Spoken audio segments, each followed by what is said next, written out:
Hi folks, welcome to the Q&A, no, the chapter 12 commentary. Because the Q&A video last month absolutely rocked my stats, so I thought why not do another one, even though most of the people won't see it, but they might get there. So this is just a communal space at Farset Labs, and then so yeah, we might have some people walking about talking, apologising for talking, even though they shouldn't really be apologising. I should be apologising.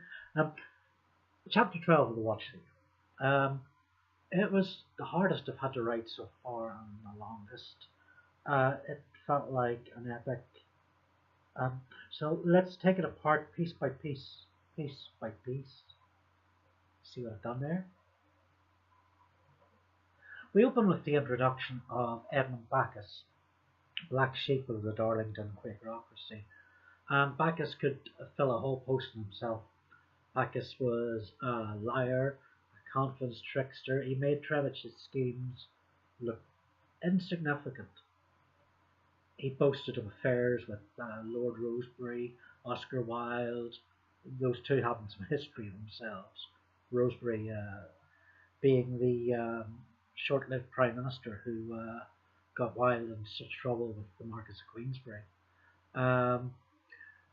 Bacchus also boasted of intimate relationships with the Empress Dowager Cixi of China and Leo Tolstoy. In 1910, Edmund Bacchus was on the verge of publishing a never-before-seen look behind China's royal court, which would make him famous the world over, from some diaries of dubious authenticity. They've never been disproven, but there's mountains of evidence about Bacchus's character that says he might have made these all up. Now, the questions for cash arrangement that I've put out here is a fabrication. Bacchus and Trevich being not have even met. So Bacchus doesn't play a great role in our story. In terms of symbolism, I think he's very important. Trevich has already accentuated his role in meaning famous figures, and both he and Bacchus have a lot of conspiracy theory gathered around him. There are stories that Trevich visited South America in the early 1900s, worked with the arms dealer Basil Zaharoff as Lloyd George's middleman, even that he was an intimate of Aleister Crowley. One story alleges Trevich himself had designs on the Chinese crown. Another says that in 1929 he tried to overthrow the King of Afghanistan. But not on my watch. Because colourful though these stories are, there's no evidence for any of these things. Possibly there are tales Trevich told about himself, and they come from biographers trying to make things more colourful. I wouldn't know about any of that. But he and Bacchus mirror each other in this respect.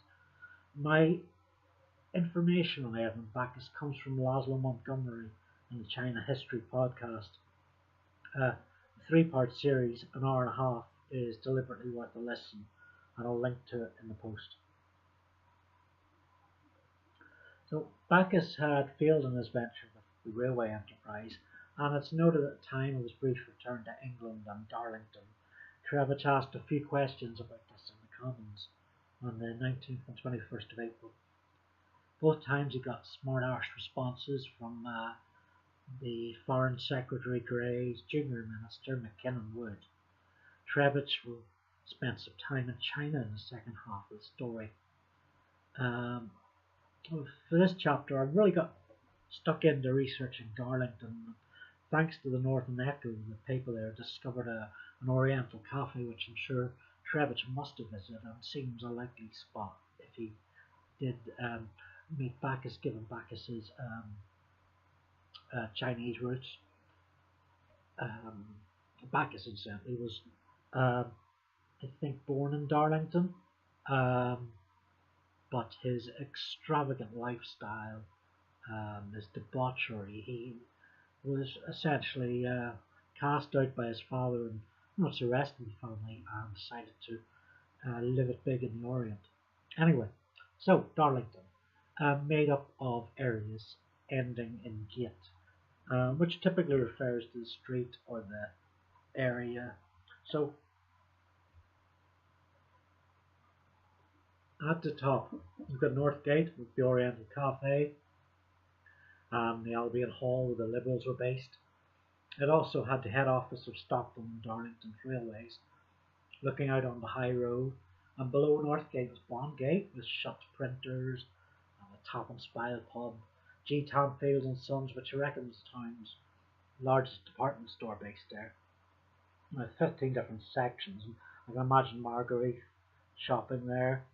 Right beside Tamfields is a statue to Joseph Peace, the Jebediah Springfield, Darlington, the grandfather of Pike Peace. And back in the 1830s, Joseph Peace really got behind and grew Darlington's railways. He was the first Quaker in Parliament and donated the Darlington Town Clock from Town Hall. These are just below Bondgate. They're in Skinnergate. We also find the Larchfield Drill Hall on Raby Street. Skinnergate had booksellers and Snaith's butchers, hung carcasses from the windows. Like you find a few English suburbs, but along from Skinnergate is Prebend Row and Priestgate and Banktop, which is the east line of Darlington Central Station. You also have the Coronation Temperance Hotel and Cafe, which I had intended to be the location for when Arnold and Seaborn Roundtree meet James Bloomer towards the end of this chapter. I just forgot. So Banktop is also the location closest to Grange Road, where Parkview, Lincoln's home, was, as well as South Park, which we saw Pike Peace jogging around in his introduction a chapter or two ago. Below Skinnergate is Blackwell Gate, with Wood's Art Gallery and Bamford's Game Merchants, game as in poultry boned and larded. Parallel to Skinnergate, you've got Horsegate on the other side of the clock, just off Prebend Road. Now you would have found Lear's Ironmongers and Hardware and Thompson's Cafe, where I've imagined Trebbage being told by James Bloomer that Frederick Madison is going to take his place as MP. Now, my time travelling has been made possible largely by two long photo articles in Darlington's Northern Echo, and I'll put those in the links. At its beginning, the Echo was one of the finer papers. Editor William Hurst breaking new ground using maps and diagrams to accompany articles. Stead died on his way to New York aboard the Titanic, one of that iceberg's most famous victims. Stead gave the Echo a backbone which persevered, I'll read my own writing there, but of course coming to you straight from my head.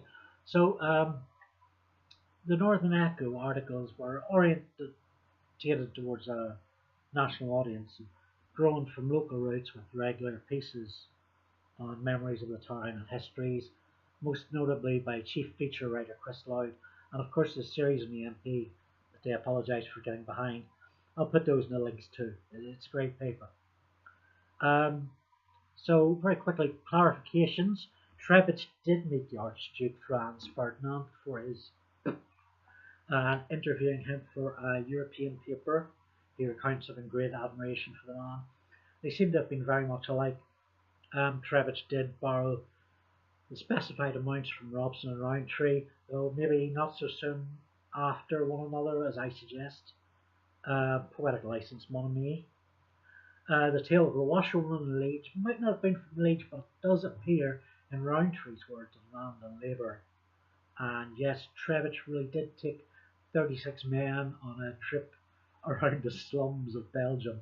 And you can see the photo accompanying chapter 11. Trebbage right in the middle of that group shot. Also, the Hungarian ambassador did spill beans on the watch to the ferry. Trebbage's mother stayed with him, but in Belgium there's no evidence for her English visit, and the stories I relate come from there. Kraus, Lajos and Simon did visit, though I included Joseph. because, well, he's another who won't play a great role in the story, but there's something about the Canadian house wrecker that I find deliciously appealing. Not that I would myself, I'm in love with most of Canada. Um, Nicholas Hottermans is also on the fringes, and I thought he'd be a good link to the Lincoln's Belgian home health. Hottermans, if you remember, worked at one of the embassies in Belgium before becoming part of Trevich's little circle. He employed Hottermans like Cross as a private secretary. Um, uh, so, um, yeah, I was going to bring this up next time. Trevich referred to Margaret during his time as a First Lady, uh, which is nice, but she hated being at home while he was in London, and she joined the voices begging him to resign.